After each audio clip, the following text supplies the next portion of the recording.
Hello dear friends, yes, my name is Brother Sean, and this is a short video in a series of several. And this short video reflects on we are all called to happiness. Happiness, the panacea that we all search for. But first I want us to understand, what do we mean by happiness? Living in a palatial mansion surrounded by the most expensive, priceless antiques, that doesn't bring happiness. It brings greater anxiety. Because if you're broken into, what happens? Can you think of the insurance claim? Or that fabulous sports car with the roof off, the big sunglasses, the hair flying everywhere, and you're driving along and everybody's looking at you seething with envy. Is that happiness? Going into a designer shop and choosing one of the most expensive Armani suits. Is that happiness? Living on an island that you call your own with everything you've ever wanted. Is that happiness? Winning the lottery. Winning all those millions of dollars, euros, pounds. For a while maybe it might bring happiness. But it also brings a lot of sadness. Because it attracts fair weather friends. Not true friends. So what do we mean by happiness? Well, let us go back, let us retrace our steps to the moment we were born. Now you and I will not remember that, but our family will. And they will show us pictures in this generation. They have live webcams and video recorders, and they can play it back to us as we grow older. We didn't have that luxury growing up. We might have had photographs, but not videos. And you see the love in your parents' eyes for their child. You see the excitement that it evokes when the family are gathered together at a celebration like Thanksgiving in America, Father's Day, Mother's Day here. And all the family have had a celebration, a feast coming together from far and wide.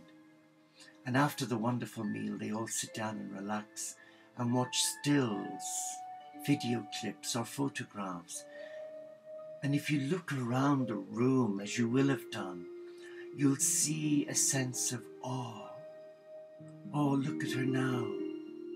Look how she was then. Wasn't she beautiful? Isn't she a credit to you? All the wonderful words of praise. But I want to go back to what the barefoot Galilean has to say in a channeled message. And on the 31st of January this year, this is what was said. I am your strength and your shield.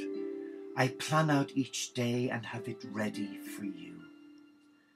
Long before you arise from bed, I also provide the strength you need each step of the way. Instead of assessing your energy level and wondering about what's on the road ahead, concentrate on staying in touch with me.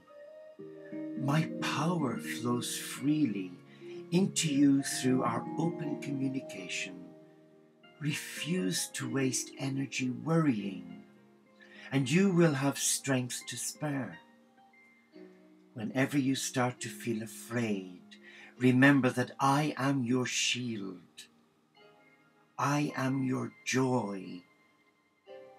I am your happiness.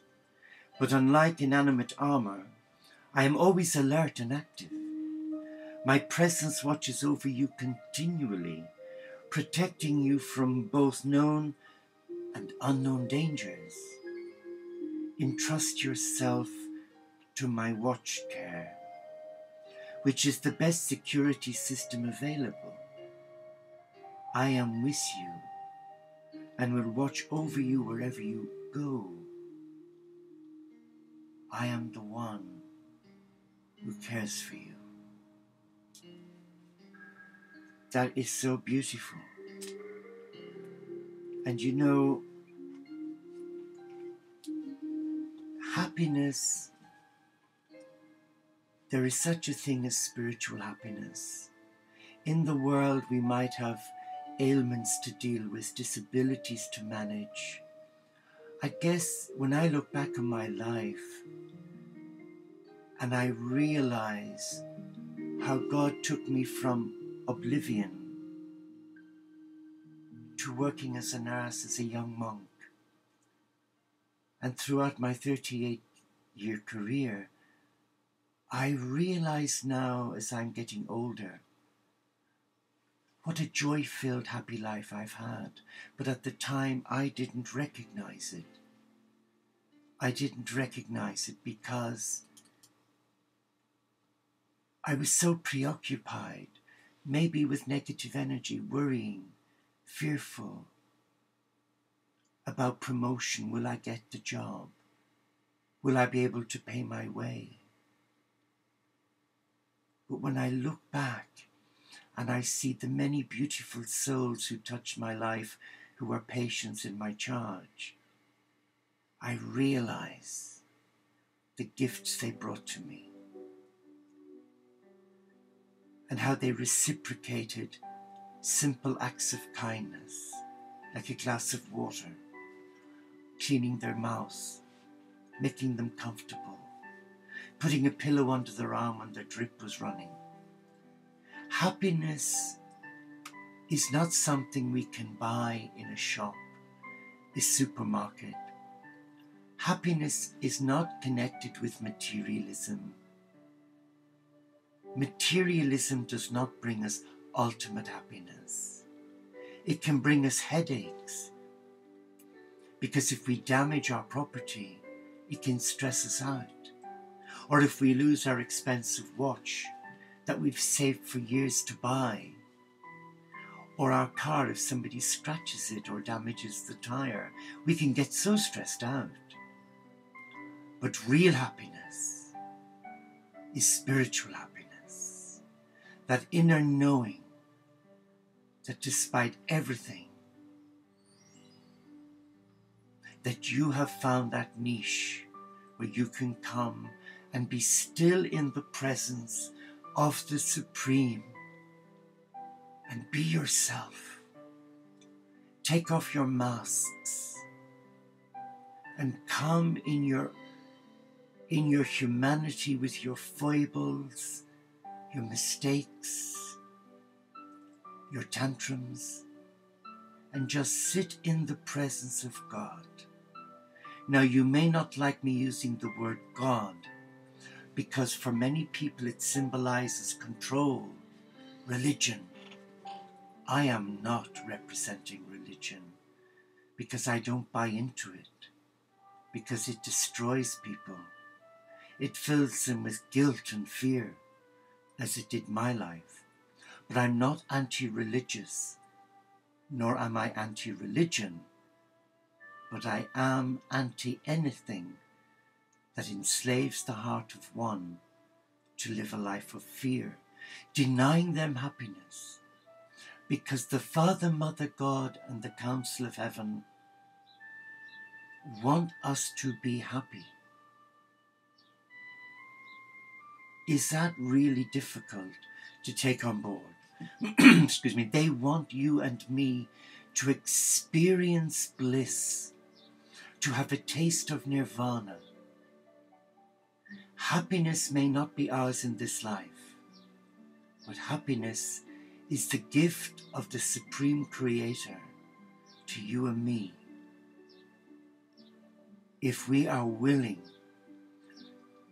to do one thing: surrender our heart to love.